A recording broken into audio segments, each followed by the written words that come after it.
Hi buddies, welcome back. It's Sophie, and today I'm going to show you how you can turn on and off the auto rotate on your Motorola Edge 40. When we go to the Play Store, for example, and we go back to our starting page and we turn our phone, then the screen will not shift sideways.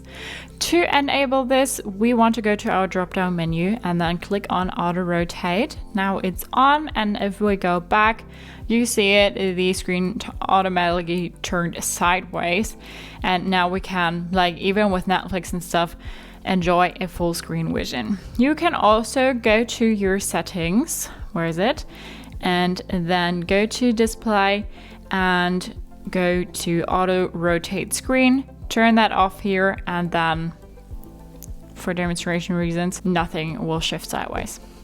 So that's how you turn on and off the auto rotate on your Motorola Edge 40. Hope you liked it, hope it helped. So thumbs up, share, and subscribe, and I hope to see you next time. Bye.